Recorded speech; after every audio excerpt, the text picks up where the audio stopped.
Hello everyone, आप सबका बहुत बहुत स्वागत है आपके अपने चैनल करिश्मा एकेडमी पर। हमने फाइनेंशियल स्टेटमेंट्स चैप्टर स्टार्ट किया था, जिसमें हमने बेसिक देख लिया था, मतलब ट्रेडिंग अकाउंट का, प्रॉफिट एंड लॉस अकाउंट का और बैलेंस शीट का फॉर्मेट देखा था और उसकी आइटम्स देखी थी। आज हम इस आगे देखते हैं, स्टार्ट करते हैं। देखो कुछ पॉइंट्स है, पहले मैंने बोला था कि ये पॉइंट्स करने जरूरी है, वो पॉइंट्स कर लेते हैं पहले। देखो सबसे पहला नोट है वेजेस एंड सैलरीज। वेजेस किसमें आती है? अकेला वेजेस दिया हो तो वो आता है ट्रेडिंग अकाउंट में। वेजेस एंड सैलरी ये इकट्ठा दिया हो, तो अकेला वेजेस दिया हो या वेजेस एंड सैलरीज दिया हो तो कहां पे शो करेंगे? Will be shown in trading account. किसमें शो करेंगे? ट्रेडिंग अकाउंट में। But if salaries and wages given, अगर सैलरी वर्ड आगे हो, वो दिया हो, इकट्ठा दिया होगा सैलरीज एंड वेजेस, अकेला सैलरी है तो भी प्रॉफिट एंड लॉस में जाएगा। अगर सैलरीज एंड वेजेस आए तो ये कहा जाएगा, तो भी प्रॉफिट एंड लॉस अकाउंट में जाएगा। ठीक है, इट मीन्स वेजेस दिया हो और वेजेस और सैलरीज दिया हो तो कहा जाएगा ट्रेडिंग में। अगर सैलरीज दिया हो अकेला और सैलरीज एंड वेजेस दिया हो, सैलरीज वर्ड पहले हो, तो कहा जाएगा वो प्रॉफिट एंड लॉस अकाउंट में। ठीक है, नेक्स्ट पॉइंट है हमारा balance sheet is a statement not an account. Balance sheet क्या है? एक स्टेटमेंट है, अकाउंट नहीं है, जिसके ऊपर वो क्वेश्चन बना के पूछ लेता है। ठीक है, नेक्स्ट है हमारा trading and profit and loss account is prepared for 1 year. ये भी मैं आपको बता चुकी हूँ जी, जो भी ट्रेडिंग अकाउंट बनता है और प्रॉफिट एंड लॉस अकाउंट बनता है वो पूरे साल का प्रॉफिट या लॉस हमें दिखाता है। ठीक है, जबकि बैलेंस शीट क्या बनती है? एक पॉइंट ऑफ टाइम के लिए बनती है, मतलब उस पर्टिकुलर डेट को हमारे पास कितनी एसेट है, हमारे पास कितनी लायबिलिटी है, ये शो करता है। वो सिर्फ उस दिन की, मतलब उस दिन को, यानी जैसे 31 मार्च या 31 दिसंबर को बनाते हैं तो हमारे पास कितनी एसेट्स है, कितनी लायबिलिटी है, ये शो करता है। और ये पूरे साल के लिए प्रॉफिट और लॉस को शो करता है। ठीक है, नेक्स्ट है रिलेटेड टू फैक्ट्री एक्सपेंसेस। ये भी मैं आपको बता चुकी हूँ, अगर फैक्ट्री एक्सपेंसेस दिया है तो वो कहाँ जाएंगे? ट्रेडिंग अकाउंट में। और अगर ऑफिस एक्सपेंसेस दिया है तो वो कहाँ जाएंगे? प्रॉफिट एंड लॉस अकाउंट में जाएंगे। ठीक है, मैंने बताया था फैक्ट्री से रिलेटेड हो, परचेज से रिलेटेड हो कोई, और उसे प्रोडक्शन से रिलेटेड एक्सपेंसेस हो, वो सारा कहाँ जाएगा? आपका ट्रेडिंग में जाएगा। डायरेक्ट एक्सपेंसेस बोलते हैं इनको।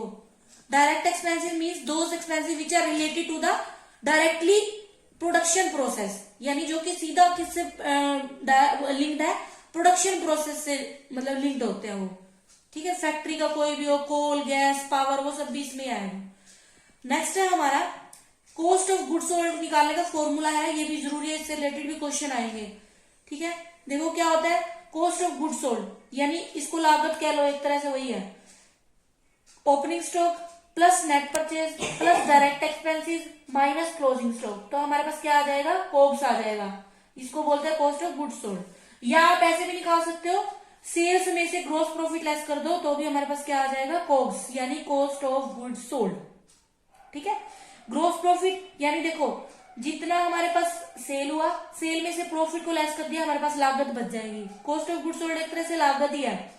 ठीक है, यानी प्रोडक्शन करने में कितना खर्चा आया वो है ये, यानी बिक्री में से अगर हम इसको घटा दें लागत को तो हमारे पास क्या बच जाएगा? ग्रोस प्रॉफिट बचेगा। ठीक है, या मतलब कोक्स को आप दो मेथड से निकाल सकते हो, ऐसे भी निकाल सकते हो, या सेल्स में से ग्रोस प्रॉफिट को लेस कर दो तो भी आपके पास कोक्स बचेगा। और ग्रोस प्रॉफिट निकालना हो तो सेल्स में से लागत, यानी बिक्री में से लागत को घटा कर दो। ठीक है, जैसे ये पेन है, मान लो इसको बनने में 5 रुपए लगे हैं और मैं इसको सेल करती हूँ 8 रुपए में, तो जो 8 में से 5 रुपए, 8 रुपए इसका सेलिंग प्राइस हो गया। ठीक है, और 5 रुपए, जैसे देखो ये पेन है हमारा, ठीक है, ये पेन 8 रुपए में मैंने सेल किया। ठीक है, 5 रुपए में ये क्या हुआ? बना है सपोज करो, तो जो 3 रुपए आ रहा है वो क्या है? प्रॉफिट आ रहा है एक तरह से। सेम चीज यहीं पे है। ठीक है, यानी कैसे? कॉस्ट ऑफ गुड्स सोल्ड इसमें से क्या कर देंगे? लेस कर देंगे सेल्स में से। और एक और ये पॉइंट आता है एडजस्टेड परचेज, ही होता है, सीधा यही वर्ड दिया हो सकता है आपके क्वेश्चन के अंदर, एडजस्टेड परचेज। तो it means opening stock plus net purchase minus closing stock है इसका मतलब। ठीक है, opening stock plus net purchase minus closing stock. तो आपने सिर्फ क्या करना है, इसके अंदर डायरेक्ट एक्सपेंसेस ऐड करने हैं, ना तो आपने फिर ओपनिंग स्टॉक ऐड करना है, ऑलरेडी इसके अंदर ऐड है, ये वर्ड आ जाता है एडजस्टेड परचेजेस। ठीक है, तो मतलब ओपनिंग और क्लोजिंग स्टॉक का इसके अंदर एडजस्टमेंट हुआ है, आपने कुछ भी नहीं करना, सिर्फ डायरेक्ट एक्सपेंसेस को डायरेक्ट ऐड कर देना है इसके अंदर, तो आपके पास कोक्स आ जाएगा। ठीक है, ये हमारे कुछ पॉइंट्स थे जिनका पता होना आपके लिए जरूरी है। ठीक है, अब करते हैं हम एक सम कर लेते हैं पहले। ठीक है, ये ट्रायल बैलेंस दिया हुआ है हमारे पास। ठीक है, जिसमें ये सब दिया हुआ है, प्लांट मशीनरी है, ये ओएस का मतलब ओपनिंग स्टॉक, परचेज, बिल्डिंग जो भी आई है। ठीक है, मतलब carriage inward, carriage outward, wages, sundry debtor, salary, furniture, trade expense, discount on sales, advertisement, bad debts, drawing, BR, insurance, bank balance. देखो ट्रायल बैलेंस है ये, तो डेबिट बैलेंस यहाँ पे आ जाएंगे, क्रेडिट सारे बैलेंस यहाँ पे आ जाएंगे। ठीक है, sales, interest receive, syndicator, bank loan, discount on purchase, capital और क्लोजिंग स्टॉक की वैल्यू दी हुई है 90,000। हमें क्या बनाने हैं, नेसेसरी जो भी स्टेटमेंट है वो बनाने हैं। ठीक है, तो सबसे पहले हम बनाते हैं हमारा ट्रेडिंग अकाउंट। अब देखो ये है फॉर्मेट ट्रेडिंग अकाउंट, ऊपर हम लिखेंगे trading and profit and loss account for the year ended 31 दिसंबर, जो भी ईयर है वहां दिया होगा, मतलब दिया होगा वो लिख देना आप। ठीक है, अब देखो सबसे पहले क्या लिखना है, टू ओपनिंग स्टॉक, मैंने यहां निकाल के रख दिया। ठीक है, वो दूर पड़ रहा है, कितना आ जाएगा 60,000। ठीक है, नेक्स्ट है हमारे पास टू परचेजेस। अब परचेजेस में क्या है हमारे पास ना, क्वेश्चन के अंदर दी हुई है डिस्काउंट ऑन परचेजेस, तो उसको क्या कर देंगे हम, लेस कर देंगे, लेस डिस्काउंट ऑन परचेजेस। कितना है, 1,60,000 की तो हमारी परचेज है। ठीक है, और डिस्काउंट ऑन परचेजेस है हमारी 2,000, तो हमारे पास ये कितना आ गया, 1,58,000। ठीक है, आ गया हमारे पास कैरिज इनवर्ड। देखो दो दी हुई है, एक दी हुई कैरिज इनवर्ड, एक दी हुई कैरिज आउटवर्ड। मैंने कहा था इनवर्ड दिया वो यहाँ आएगा, और जो कैरिज आउटवर्ड है वो आपका प्रॉफिट एंड लॉस अकाउंट में जाएगा। तो यहां आएगा टू कैरीज इनवर्ड, कितना है 3,400 है। फिर है हमारे पास टू वेजेस 32,000, बस हमारे पास इतना ही है इसके अंदर। यहां पे हम लिखेंगे बाय सेल्स, सेल्स है हमारे पास 4,80,000। ठीक है, यहां लिख देंगे 4,80,000। लेस करनी है, इसमें डिस्काउंट भी दी हुई है, लेस डिस्काउंट ऑन सेल्स, ये हमारे पास दी हुई है डिस्काउंट ऑन 1900 है ये रही, डिस्काउंट ऑन सेल्स।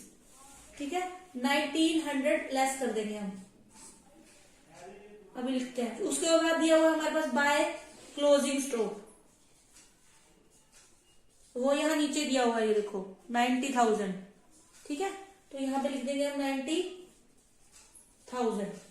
ठीक है, लेस करके हमारे पास आ रहा है इसको 478,100 ये आ रहा है। ठीक, अब हम इसका टोटल करेंगे, बस और कोई आइटम नहीं है, बस ये चीज होती है ओपनिंग स्टॉक, परचेज, फिर हमारे डायरेक्ट एक्सपेंसेस और इस साइड सेल्स और क्लोजिंग स्टॉक। टोटल किया हमने, इसका टोटल आ रहा है हमारे पास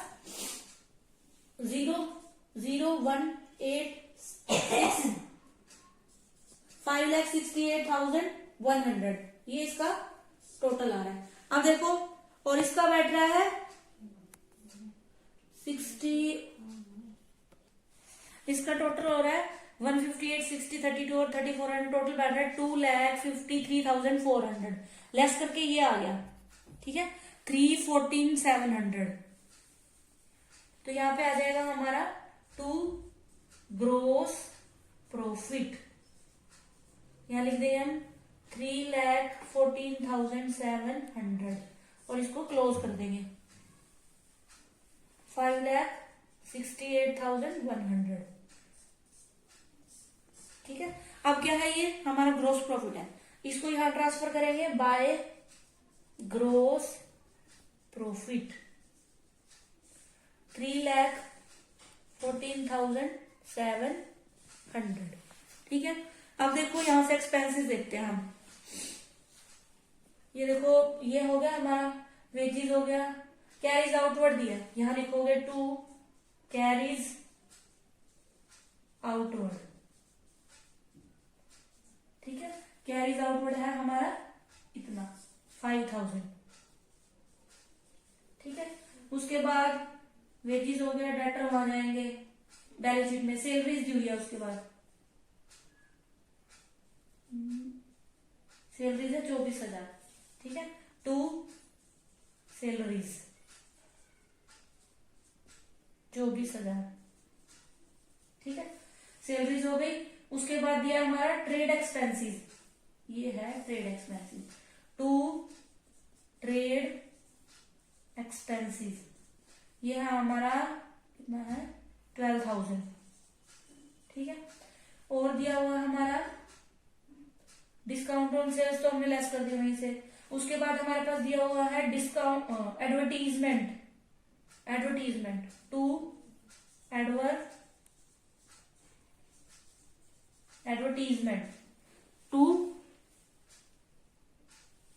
एडवर्टीजमेंट है हमारे पास, एडवर्टीजमेंट है हमारे पास 5,000 की, 5,000।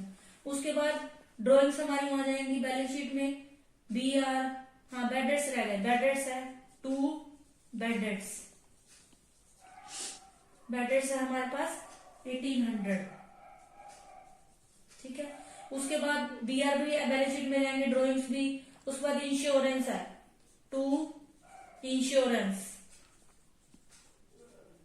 4,400। ठीक है, बैंक बैलेंस वहां जाएगा हमारा, सेल्स। उसके बाद है इंटरेस्ट रिसीव्ड, इंटरेस्ट रिसीव्ड है यही यहाँ पे आ जाएगा, बाय इनकम है हमारी इंटरेस्ट रिसीव्ड 2,000। ठीक है, और क्रेडिटर वहां जाएंगे, बैंक लोन भी बैलेंस शीट में जाएगी, ये हो गया हमारा, ये कैपिटल भी बैलेंस शीट में जाएगी। ठीक है, यही आइटम है बस हमारे पास। ठीक, अब इनका टोटल कर देते हैं हम। देखो इसका टोटल आ रहा है हमारे पास, दो इसके अंदर ऐड करेंगे, 3,16,700। ठीक है, इसका तो ये आ गया।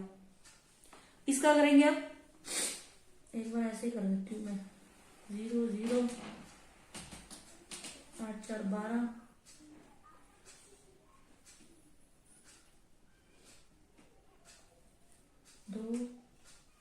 52,200 इसका टोटल बैठ रहा है। ठीक है, इसमें से 52,200 लेस करते हैं, 0 0 3,64,000, ओ सॉरी 2 आएगा यहाँ पे, एक यहाँ से लीजिए, 2,64,500 बैठ रहा है ये। ठीक है, इसका टोटल ये हो गया, और यहाँ पे हम लिख देंगे टू नेट प्रॉफिट 2,64,500, और यहाँ पे इसको क्लोज कर देंगे 3,16,700। ये हमारा बन गया प्रॉफिट एंड लॉस अकाउंट और trading and profit and loss account. अब रह गई हमारे पास बैलेंस शीट। जब बैलेंस शीट बनाएंगे ना, बैलेंस शीट का दोनों साइड्स का टोटल इक्वल आना चाहिए, तब तो हमारा सब बिल्कुल ठीक है। अगर कहीं पे भी डिफरेंस आ रहा है तो मतलब हमने कोई गड़बड़ कर दी इसको बनाने में। ठीक है, अब बनाते हैं हम बैलेंस शीट 3। ये है हमारी बैलेंस शीट बनानी है हमने। बैलेंस शीट आपने लिखना है एज ऑन 31 दिसंबर 2020। दो साइड से लायबिलिटीज और एसेट्स। ठीक है, अब देखो एसेट्स में देखो सबसे ऊपर है प्लांट एंड मशीनरी। ठीक है, लिखेंगे हम, इसमें 2 बाय नहीं लगाना होता, ये ध्यान रखना। प्लांट एंड सॉरी ये अमाउंट का कॉलम है, यहां पे लिखेंगे प्लांट एंड मशीनरी। हमारे पास है 1 लाख की। ठीक है, नेक्स्ट है हमारे पास देखो प्लांट एंड मशीनरी हो गई, उसके बाद ये हो गया, उसके बाद बिल्डिंग है। बिल्डिंग है हमारे पास 1,70,000 बिल्डिंग, 1,70,000।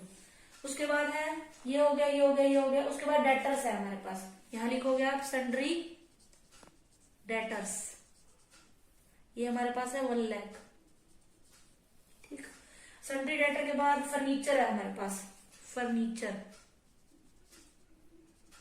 36,000 का। उसके बाद है ट्रेड ऑफ टैक्स आ गए, advertisement, batters, drawings liability side में आएंगे। बीआर है, बीआर बिल रिसीवेबल, ये कितने हैं हमारे पास, बिल रिसीवेबल है 50,000 के, ठीक है। ये थोड़ा इसके सामने नहीं, ये हमारे पास हो गया 36,000, ये हो गया हमारे पास 50,000, ठीक है। उसके बाद है बीआर हो गया। उसके बाद बैंक बैलेंस है, बैंक बैलेंस ये कितना है 20,000, ठीक, बैंक बैलेंस हो गया। उसके बाद सेल उधर गई, ये गया, क्रेडिटर ये बनाएंगे। अब यहाँ देख लेते हैं, लाइन वाइज ही लिखते जाते हैं। सन्ड्री क्रेडिटर, सन्ड्री क्रेडिटर्स ये हमारे पास है 40,000, 40,000। उसके बाद है हमारे पास bank loan, bank loan 1 lakh का, ठीक है। उसके बाद है और कुछ है नहीं है, बस ये। उसके बाद देखो अब है हमारे पास कैपिटल, कैपिटल है हमारे पास 1,71,500। इसमें से क्या करना है हमको, जो नेट प्रॉफिट हमारे पास आया था ना वो हमने ऐड करना है, ऐड नेट, वहां से जो हमारे पास आया है ये आया नेट प्रॉफिट 2,64,500, इसको प्लस कर देंगे,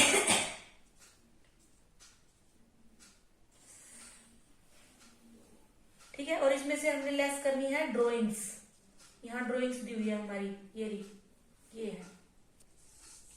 है 10,000 की ड्राइंग्स, ठीक है। यहाँ पे दी हुई है ये 10,000, ये 10,000 इसमें से लेस कर दो तो ये हमारे पास आ गया 4,26,000, ठीक है। अब इनका इसका टोटल करते हैं, 4 और 1 5, 5 और 40 और 20 60, 5,66,000 आ रहा है इधर का, ठीक है। इधर का हो गया हमारे पास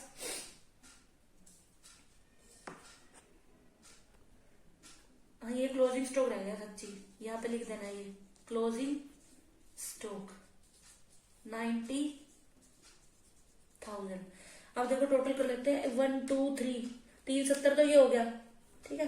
370 और 50 420, 420 और 90, 420 और 90, 5 10 हो गया, ये 5 10 और 36, 5 10 और 36, 5 40 और 20, 5,66,000, ठीक है।